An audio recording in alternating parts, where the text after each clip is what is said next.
นะโมตัสสะภะคะวะโตอะระหะโตสัมมาสัมพุทธัสสะนะโมตัสสะภะคะวะโตอะระหะโตสัมมาสัมพุทธัสสะนะโมตัสสะภะคะวะโตอะระหะโตสัมมาสัมพุทธัสสะพุทธังธัมมังสังฆังนะมัสสามิ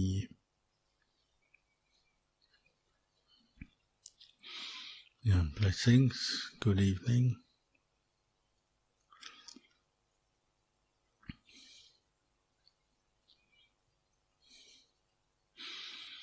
One of the reasons we come to a Buddhist monastery is to gauge our practice, where it's at.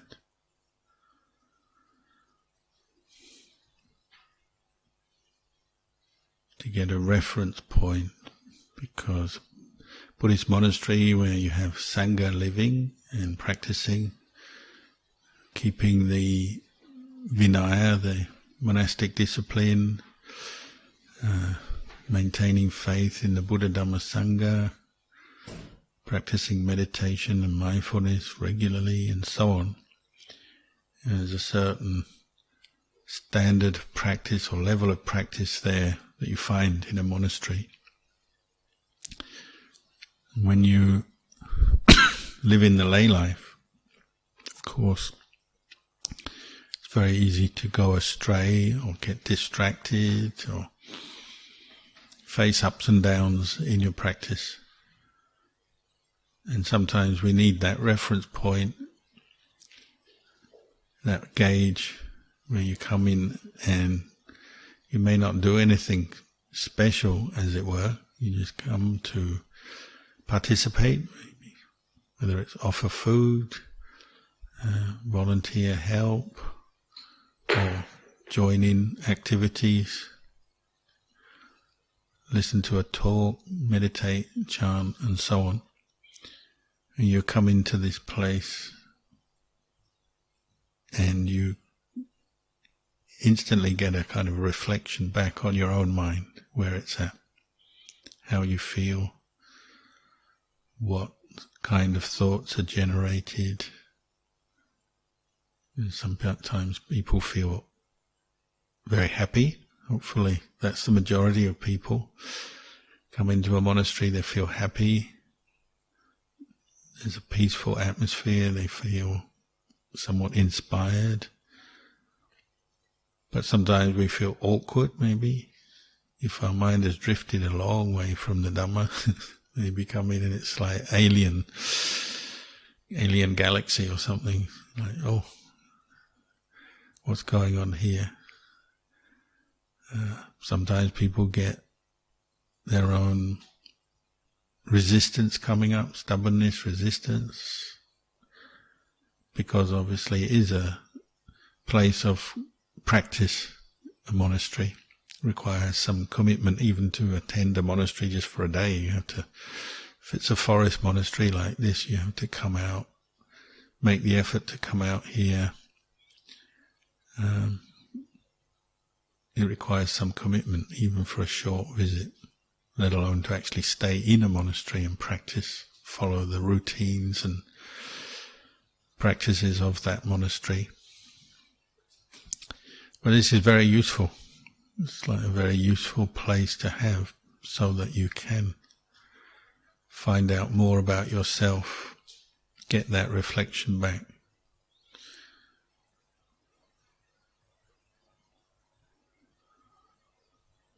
Somebody was here today and they said, oh, I only come and offer dana and try and keep the precepts. I don't know much about meditation or anything like that. I don't practice meditation. And that's a very common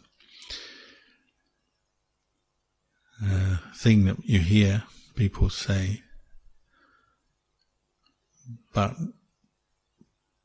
offering dana is already quite a refined activity, quite a special, very wholesome, skillful activity, especially if it's to do with the Sangha, supporting Sangha. It's one part of the path, a kind of central part of the Buddhist path that requires letting go on many levels. You're letting go of your time, energy, physical energy, sharing skills, sharing material things, sharing knowledge, even sharing your heart, in the sense that we practice abhaya-dana, the giving of forgiveness and safety to other people and animals. So the practice of dana itself is already a training in itself. It's a training of the heart, cultivating very skillful qualities. So to say, I only offer dana, maybe we're minimizing the goodness of that, underestimating the role it plays. Because the whole flavor of Dhamma practice is one of letting go. Liberation comes from letting go of attachment. The Buddha pointed out over and over again that suffering comes from attachment. So any kind of letting go that supports seeing and letting go of attachment is good for us. Dana Bharami was the very last Bharami that the Buddha perfected in his previous life before he was a Buddha.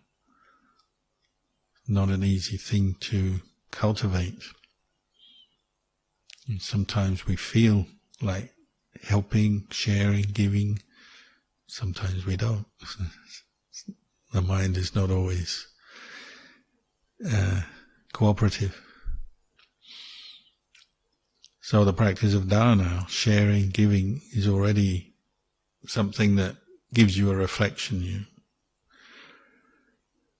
back on your own mind, where it's at. Helps you to gauge where you're at in your practice, in your life.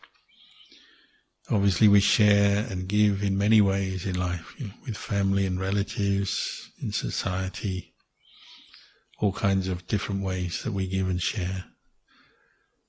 But a monastery is a very good place to practice giving with mindfulness as well, and really understand how you practice dana and giving as part of the path of letting go. Particularly letting go of stinginess of based around material things, but also stinginess can be stinginess of knowledge. Sometimes we're very stingy with what we know and we don't want anyone else to know what we know. Stingy with our time, my time, not your time. Don't want to give up my time for anyone sometimes.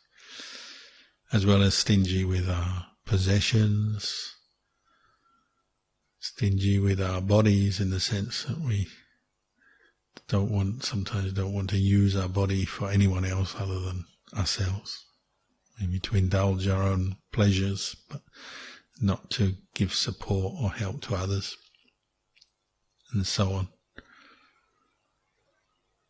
So you practice dana in a monastery, you quickly get an idea of where your mind's at, and where sometimes you see where you're holding on still, where the attachments come up.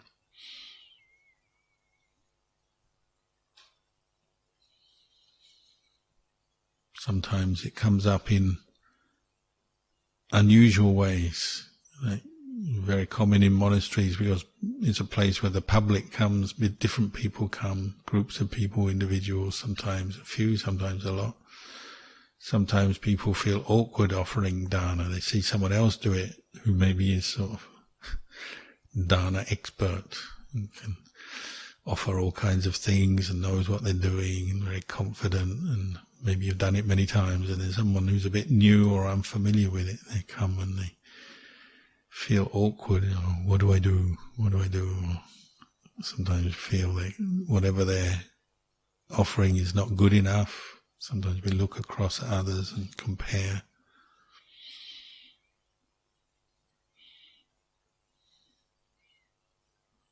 So these are different thoughts and feelings that will come up, and that's part of the practice, is to overcome them, accept them, overcome them. And you learn. You learn about yourself when you offer dana, and you learn about others. And generally it develops good things, even if you do feel awkward or uncertain at how to do it, why you're doing it. Over time, practicing dana, you generally become more familiar, more experienced with it, and then you do understand. You feel it's a good thing. I think most people will agree it's a good thing.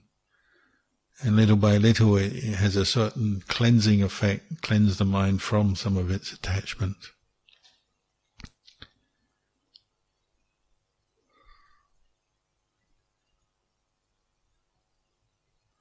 We make a lot about the fruits of dana, especially people who've been brought up in a Buddhist culture. They often have their beliefs, where it will get you, what it will get you. I do this to get that.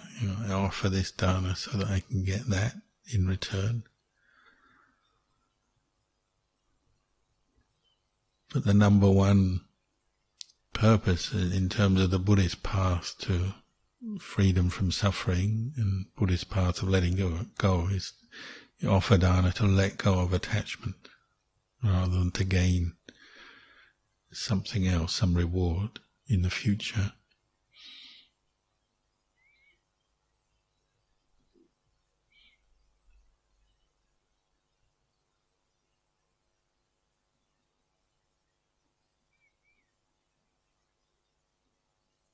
Always remember the case of the family who came from the USA to Ajahn Anand's monastery, and Ajahn Mahabua was staying there. He was considered a great enlightened being, and so hundreds and hundreds of people turned up to offer dana because they wanted to offer dana to the great master, and they were literally queuing up for an hour or so before the meal, making offerings, mostly of food, but other things as well. Everyone was very happy, which was nice. Sangha was happy, all the lay people were happy. But the family who came from the USA, they were the parents of one of the monks, foreign monks. They're very unfamiliar with the whole thing. And they sense the happiness of everyone else, but of course they're new to Buddhism and didn't know the teacher, Ajahn Mahabua, didn't really know what an enlightened arahant means, so they were feeling uncomfortable, awkward with the whole thing. And because they were visitors, they hadn't been able to cook or prepare any food, so but they wanted to, participate, so they went to the market and bought a big bag of oranges, which is very nice oranges, big bag of them. But then when they're in this queue, the longer they waited in the queue, the more they saw all the amazing donations that other people had prepared. Platters of 5-star food, gourmet level food. And the closer they got to the end of the line to make their offering, the more kind of uncomfortable, inadequate they felt, looking at their plastic bag full of oranges. Like, how can we offer this when everyone else is offering so much other stuff? Beautifully arranged flowers, beautifully arranged food, all kinds of trays with piles of gifts and stuff. How can we offer this? So they started discussing amongst themselves, husband and wife, and in the end the wife pulled out. She said, I can't do this. And she left the line and went and sort of disappeared for a while. Back into the crowd. She felt embarrassed. So the father was left holding the oranges and got right up to the front and offered the oranges very nicely, and Lumpur Mahabua received them very graciously, And with his amazing meditation and psychic powers, he straight away looked at the son, the monk, who was sitting in a crowd of about 100 monks, homed in on him, and he looked back at the dad, looked at the son, the monk, looked back at the dad, and said in Thai, "Oh, your son." And that was translated to the father, who was very impressed, because how did he know? And everyone was very impressed that Long Ta knew exactly who was who. And then the father went back into the crowd, and then after the meal the son came to see his parents, and he said, "Oh, I'm so happy that you made this offering to the great master. You've made some merit. They say if you offer food to an arahant, you're guaranteed to be reborn in heaven." So father looked to mother and said, "Well, you're going to miss out then."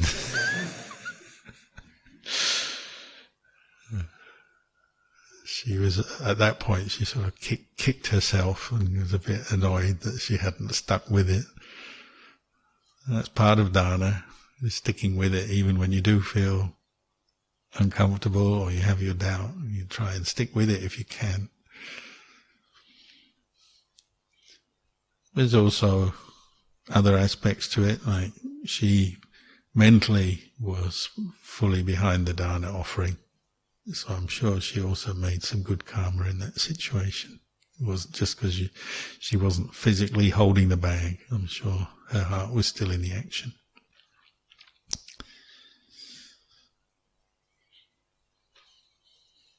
But the idea is you keep coming to a monastery. How often you can come? Well, that just depends on many factors, doesn't it? On your lifestyle and where you live and all these things. But every time you come, you're getting this reflection on your own heart, your mind, where it's at. The idea is to keep reinforcing your level of faith in the Buddha Dhamma Sangha, hearing the teachings and then deepening your understanding of them. So sometimes that even leads to people wanting to actually stay in the monastery, maybe even wanting to train. So tomorrow we have an Ekaraka Bert will ordain as a novice monk, make a commitment to deepen his training. And that comes partly through this constant seeing of your own mind and observing and learning about yourself in a very good environment, a very suitable environment. And the Buddha talked a lot about this. One of the goals we have in the practice is to try and get to the point where we have a lot of confidence in the Buddha and his enlightenment, that he was a fully awakened being, peaceful, free from suffering.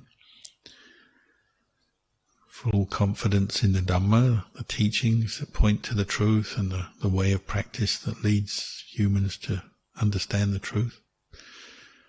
And the Sangha, those awakened disciples of the Buddha who have practiced. One of our aims is to get to the point where that we have this kind of confidence, faith in the Buddha Dhamma Sangha, that it's not easily swayed. Really get to the point where it's unshakable, where it's just kind of second nature to have faith in the Buddha Dhamma Sangha. That's considered a good place to be in your practice. It's one of the attributes of a Sotapanna, stream winner, first level of enlightenment. But you may feel you're still far away from being a Sotapanna, but establishing strong faith in Buddha Dhamma Sangha is a very beneficial quality to have. And we call it noble wealth, to have faith in the Buddha Dhamma Sangha, because it kind of keeps you going in life, gives you direction, keeps bringing you back to the practice, and nourishes many other kinds of skillful qualities. It's called noble wealth, noble treasure. Everyone wants to be wealthy, but most of the time we're obsessed with material wealth, earning money and getting things, having property, having different experiences that are to our liking. But noble wealth is one of those subtle kinds of wealth that's on the inside. You can't see it necessarily. Occasionally it sort of displays itself, and you see it in the way somebody lives or practices, but in the end it's a better kind of wealth than the wealth of the material wealth that we can earn in this world, because when you die you can't take your material wealth with you, whereas your noble wealth you can. That's why it's called noble wealth or spiritual wealth. It goes with you wherever you go. So the Buddha said it can't be damaged by floods, can't be damaged by earthquakes, bushfires. Bushfires, earthquakes can damage your physical body, and of course, nobody wants that, but if it was to happen, the earthquake or the fire can't take away your spiritual wealth, only your physical, material wealth. So it's better, longer lasting, deeper, more profound, a deeper source of happiness, more reliable.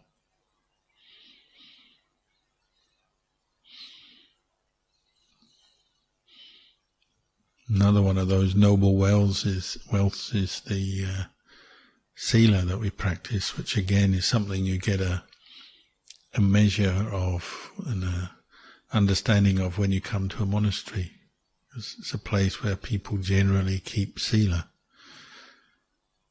in a very refined level of sila. If there's monks, novices, anagarikas, lay people who practice regularly, monastery you come in, everyone says, oh, come to the monastery, I feel peaceful straight away.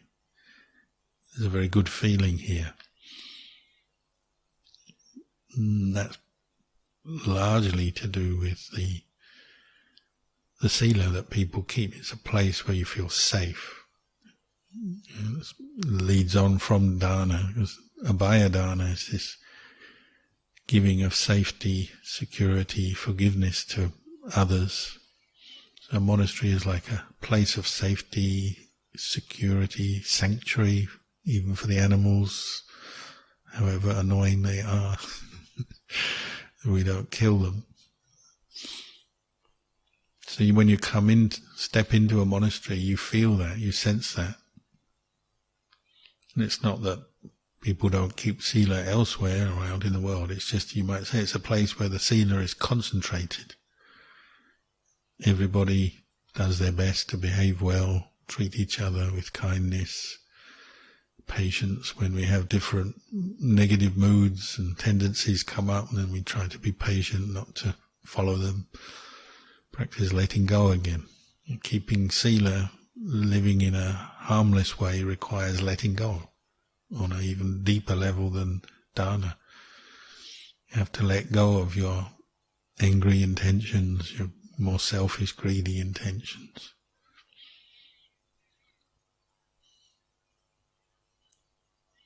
So people feel that, and it also highlights where you're at in your own practice. If you perhaps you struggle to keep sila, perhaps you see that it's a good thing, but you struggle to have the discipline to keep precepts at home. When you come into a monastery, you feel it. Oh, this is a place where I can keep the precepts, and also you get encouragement from others, or even feel that when you don't keep the precepts, you're seeing the suffering that comes from that more clearly when you come into a monastery, because you get that reflection.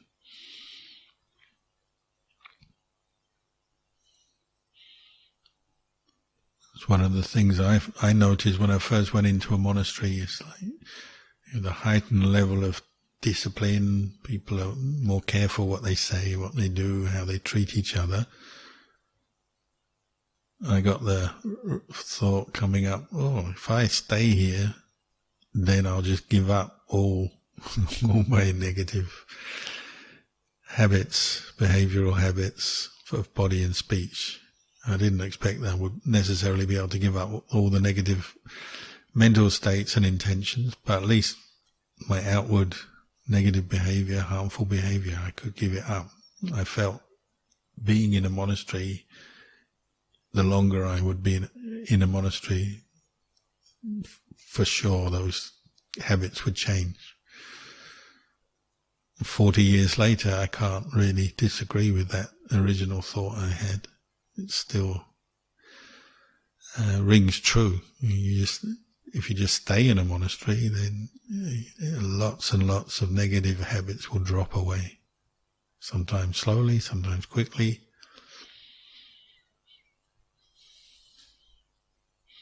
Of course, not everyone can stay in a monastery, but at least spend some times when you can.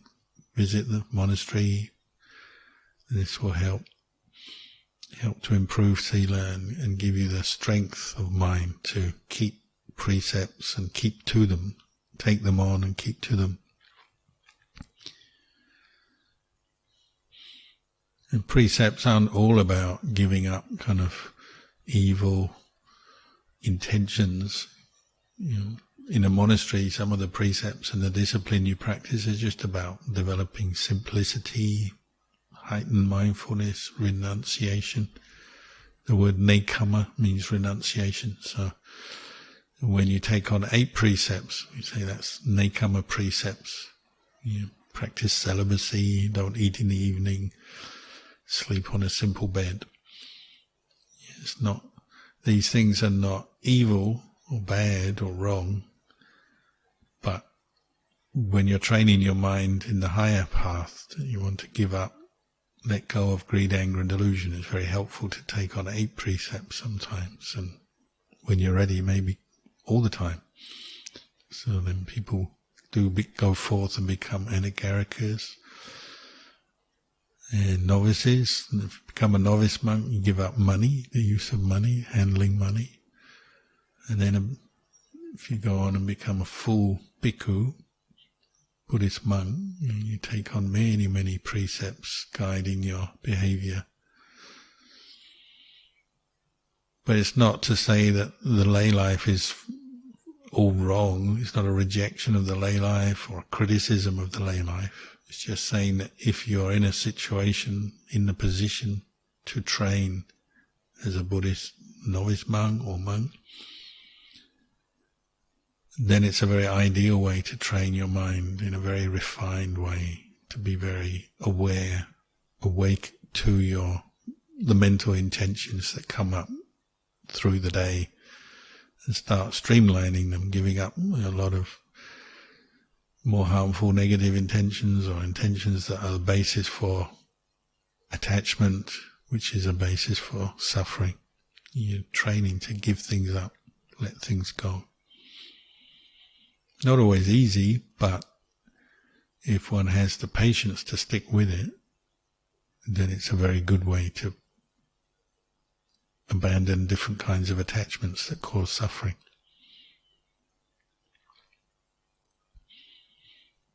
Of course, the way we really focus the mind in doing that is through meditation. But the practice of dana and sila are directly supporting the practice of bhavana, developing mindfulness, developing insight into the way things are, particularly understanding what is attachment. And what did the Buddha say is attachment? Is it grasping or identifying with the 5 khandhas as self? Is attachment is the cause of suffering. So what we call self-view.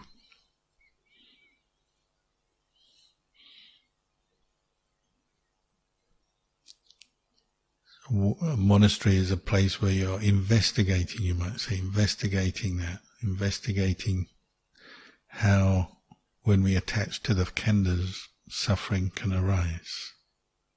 It's something you have to investigate for yourself, learn for yourself. So we The Buddha's given you a model of practice. You've got the Four Noble Truths and the way of developing mindfulness and insight.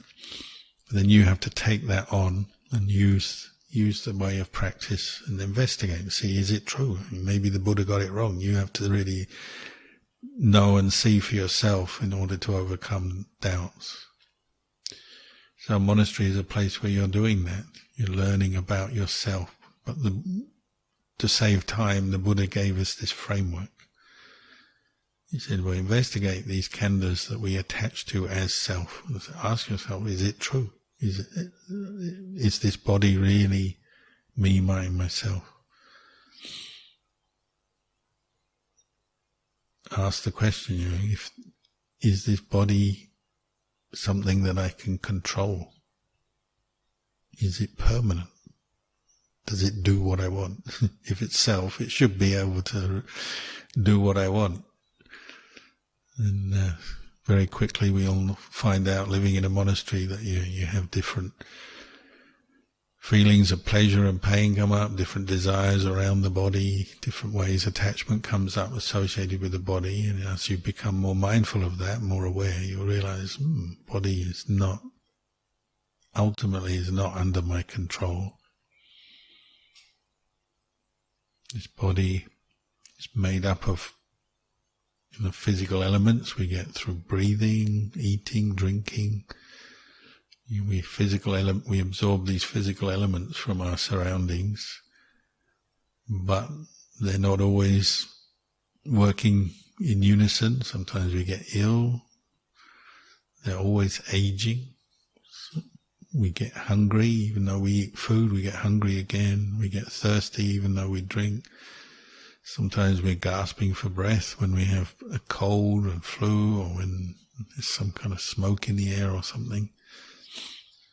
There's all kinds of imperfections and limitations with a human body that much of the time we miss out in the world. We're too busy, and we have a lot of comforts to kind of cover over these imperfections and the sort of drawbacks of a human body. But in a monastery, it's a place where you're really looking more directly at your body, and you're saying, this body that I say is me, myself, really, is that true?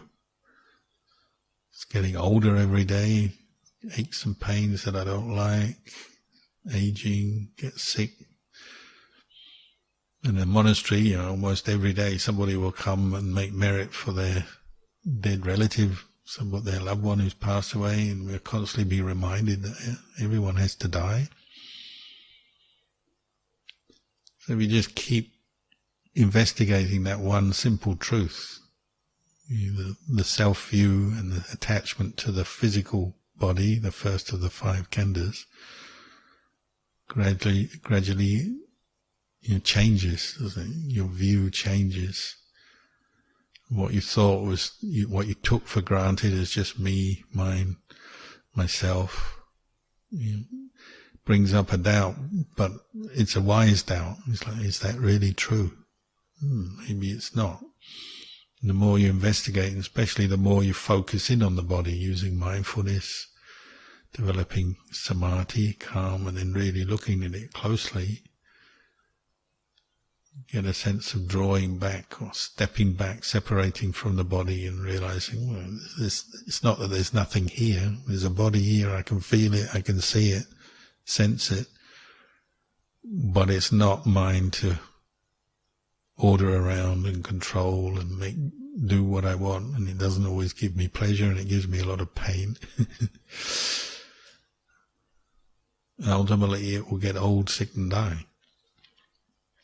That insight becomes clearer and clearer the more you investigate it. It leads on to the second khandha, or the feeling khandha, the pleasure, the pain, and the feelings that are neither pleasant nor unpleasant. As you become more aware of the body, you naturally become aware of feeling. The coarsest kind of feeling is associated with the body and the senses. Some pleasure, some pain, and a lot of neither pleasure nor pain. which tends to make us a bit dull. The more neutral feelings we have with the body, often that just conditions dullness. Like when we're meditating, we're not very mindful. Everything goes kind of numb and dull for a while until we wake up. But the more you become aware of the body as not self, as impermanent, as a source of suffering, it leads directly on to being more aware of feeling, pleasure and pain. And then as you become more aware of feeling, you become more aware of the way mental feeling is. Your physical feeling is perhaps more obvious. We're always seeking pleasurable experiences. It's nice to get a massage. Earlier today I was kindly offered a massage. Helps the aches and pains of the body relax a bit, but it's only temporary, isn't it? And then they re-emerge later. Hopefully not as bad as before. So we seek all kinds of ways to get pleasure with this body. We eat food that's pleasant. We wear clothing when it's cold. Put the fan on when it's warm, hot. That's more obvious, but the pleasure and pain of the mind is more subtle, isn't it? But one thing helps you to reveal the other. As you become more aware of the pleasure and pain of the body, then you become more aware of pleasure and pain in the mind. How it identifies with experiences. So even just ideas can be pleasant and desirable in the mind, give you a pleasant feeling, what we call somanassa.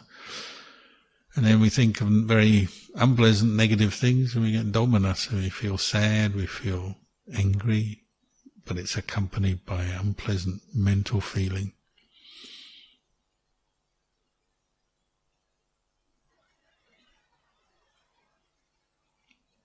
So as you practice in the monastery, you become more used to turning your attention inwards, looking at the truth as it manifests, as it reveals itself in your body and then in your mind.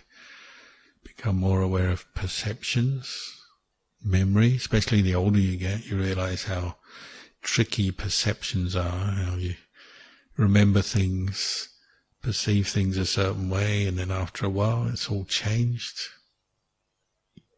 Often you get it wrong. Or even if it was right, it changes just over time. You remember things differently over time. You remember one thing, and then you remember the memory of the one thing, and then the memory of the memory of the memory.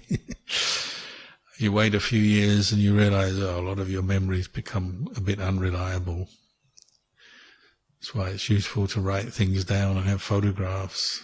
But even then, to remember, say, a detailed experience like how you felt about something 5 years ago, it's a big ask, isn't it? You may have some quite profound or strong memories that stick in your mind from a few years ago or many years ago, but majority of memories are just add-ons, aren't they? They've come through a lot of thinking and then perceptions that you particularly attached to, made something out of, but over time they change and often very unreliable. It just takes something very simple with perceptions, like maybe some kind of food that you once liked and then later you got bored with or didn't like, and then maybe later on again you went back to and found you liked it again. Perceptions are very unpredictable, aren't they? We like things, we don't like things. We label our experience, we remember experiences, we remember parts of experience. So you remember, as we always say, two people remember the same incident differently. I remember this once when I was a teenager, and we went out with friends in a car. There's 6 of us in one car. We parked the car to go to someone's house, and just next to us, a lady parked her car, and then another car crashed into her as they were parking. And we were just standing there watching all this unfold before us, and then suddenly there was a police car on the scene. And they wanted to interview everyone in our car because they thought we'd be good witnesses for what had happened with these other two cars that had a crash. And the policeman interviewed us one after another, and everyone told a totally different story of what happened. And in the end, the policeman gave up and said, I can't use any of this information because everyone had remembered something different and explained it differently, and the policeman just was getting more confused, writing down everyone's memories of just something that happened just then. So you imagine your memories and perceptions after a few years and few months, a few years, they'll change a lot, they'll evolve, they'll be incomplete and so on. And the Sankhara Khanda, nobody's in much doubt about that, constantly evolving, changing, different moods, thought processes, intentions coming and going all the time. Up and down, arising and ceasing all the time, every moment of every day, thoughts coming and going. Combined with perceptions and feelings, and the body makes up our emotional life. Happiness, sadness, good, bad, endless. Where is anything that you could pin down as a self in that? It's kind of just endless thoughts wrapped around, spinning around your head, maybe. That's what it seems like. We even say spinning around your head. Feels like thought is always in the head, but is it really in the head? It seems like it. It's really just what we call sankhara, arising into consciousness. You could ask yourself, where is this sankhara? Where is this thought base? Rather than getting lost in the words of the thought, the sort of details of that thought. If you stop, pause, establish mindfulness, and say, where is this thought anyway? You may be having a very important thought, or a very mundane thought, or a very random thought. Where is it? Where is the thought? Is it words? Some thoughts are words, but then you're not actually saying anything, it's just sound. Is it words written down? Is there writing going on in your mind, like you're reading a book or something? Is it sound? Is it images? Some of our thoughts are just images. Sometimes it's images and sound. When you're say you've had a conversation with someone, and then afterwards you think, oh, I should have said this or I should have said that. You start reliving that conversation. So there'll be an image maybe and words that you're putting into your mouth, their mouth. But it's all just in space, isn't it? In sankharas arising and passing away in the mind into consciousness, and disappear very quickly, and probably you forget it all quite quickly, because there's not much to it. The Buddha compared it to the banana tree. You cut into the banana tree, it's just endless rounds of fleshy, pulpy kind of stuff, but there's nothing solid there. And so once you cut it through, you've got nothing left.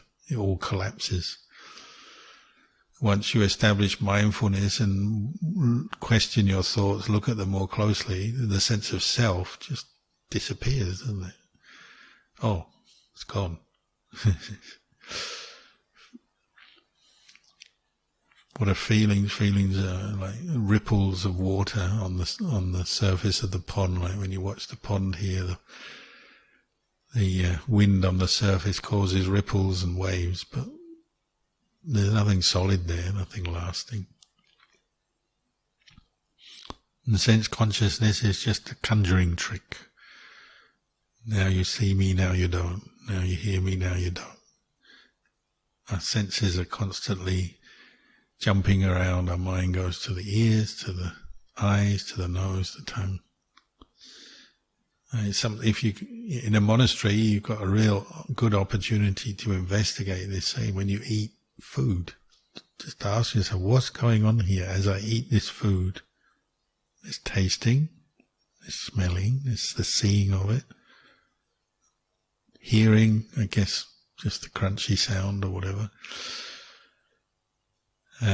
Touch, well, there is touch. As food goes into your mouth, there's touch going on. Tasting, obviously. And then there's what you think about it.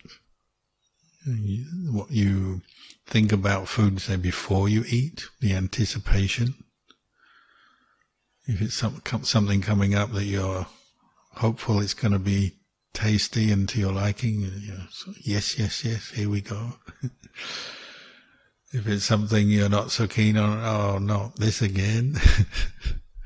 It's all just words in the mind, isn't it? Nothing's actually happened yet. You haven't actually tasted it. It's just the anticipation, desire for or against, or maybe indifference. Then you have the eating of it and all the sensations. As you're eating, where is your mind? That's a question to ask. Is it with the tasting, the chewing, the swallowing, with the body? Or is it back with thinking? If you're talking a lot, looking around, maybe you're not with much at all to do with the eating. When say you're at work or you're busy traveling or something, we eat food often, doing other activities at the same time, talking, socializing, and so on. In a monastery, you've got a chance really to look, investigate. Where is the self in this eating? Who is eating? What is eating? What is it? What's going on here? When you reduce it down, it's really just getting a few more of those physical elements to keep the body going for another day, till the next meal. But we miss all that when we're not very mindful, we're not investigating. We get lost usually in the I like this or I don't like this. So our senses are constantly jumping around, pulling the mind here and there. Perceptions come up based on those senses. Thoughts come up based on the perceptions. We're thinking about things, reacting to things with feeling, and the body is the vehicle for it all. So the Buddha encouraged us to use a monastery for investigating this, questioning more deeply where attachment is, how does attachment arise, what it does to us. And you don't just take the Buddha's word, but you investigate. Does attachment lead to suffering or not? And as you become more aware, then you can perhaps unravel some of that. And then you find peace, where you see attachment as a cause of suffering. The mind naturally wants to let go. And letting go doesn't mean you stop eating or stop thinking or stop doing anything, but it's more the attitude behind those activities changes. The view, as you see self as the attachment to the idea of self in those activities and those experiences, you realize that's where attachment lies, that's where suffering lies. When mindfulness is clearer, there's a sense of detachment arising. You associate that with peace. You realize, it's peaceful to detach, to eat with detachment, if you can. To sit, to walk, lie down with detachment.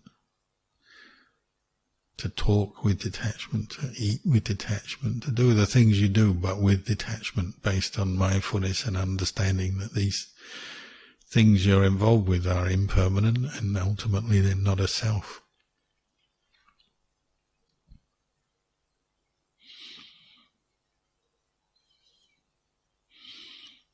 So maybe I'll leave you with these reflections tonight. I can finish there. หันตมยังอวัดคทาสาธุคารังตตามะเสสาธุสาธุสาธุ อนุโมทามิ